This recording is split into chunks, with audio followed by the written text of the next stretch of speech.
Welcome to easy maths. இன்னைக்கு 10th maths chapter 7 exercise 7.1ல fifth sum பார்க்கலாம்.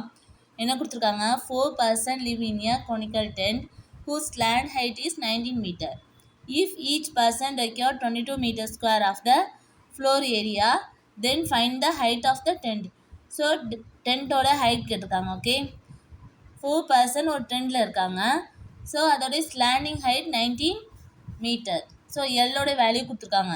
Next if each person require 22 metre square, ஒவ்வொரு பர்சனுக்கும் 22 metre square floor area தேவைப்படுது.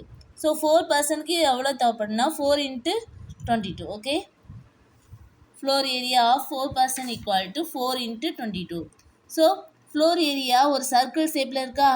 So சர்க்கிளோட formula என்னதுன்னா area formula πr² equal to 88 metre square. So இதுலேருந்து ஆரோட வேல்யூ கண்டுபிடிக்கலாமா? 22/7 × r². So r² equal to 88 × 22/7 equal to இந்த சைடு வரும்போது 7/22 ஆகுமா? ஸோ இது 11 டேபிளில் கேன்சல் பண்ணும்போது 2 11s are 22, 8 11s are 88. Next 2 டேபிளில் கேன்சல் பண்ணும்போது 1 2 is 2, 4 2s are 8. Okay, so 7 4s are 28. r² value 28. Next L² formula தெரியுமா? L² equal to h² plus r². So இதில் எல்லோட வேல்யூ நமக்கு தெரியும். L ஈக்குவல் டு 19 கொடுத்துட்டாங்க, ஸ்லாண்டிங் ஹைட் கொடுத்துட்டாங்களா? So 19² equal to h²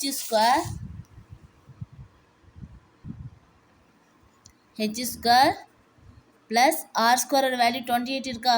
so அது அப்படியே போட்டுக்கலாம். ஓகே, ஸோ 19²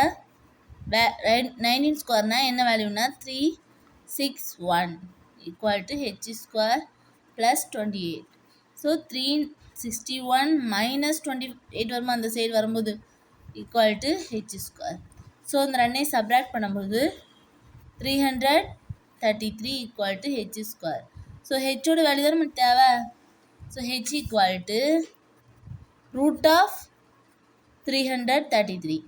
ஸோ இதை லாங் டிவிஷன் மெத்தடில் போடும்போது 18.248 கிடைக்கும். ஸோ இதை நம்ம எப்படி போட்டுக்கலாம்? 18.2 6க்கு மேலே இருந்தால் 5க்கு மேலே இருந்தால் இந்த நம்பரோடையும் ஒன்று ஆட் பண்ணிக்கலாமா? ஸோ 25 போட்டுக்கலாமா? ஸோ ஹெச்சோட வேல்யூ 18.25. ஓகே,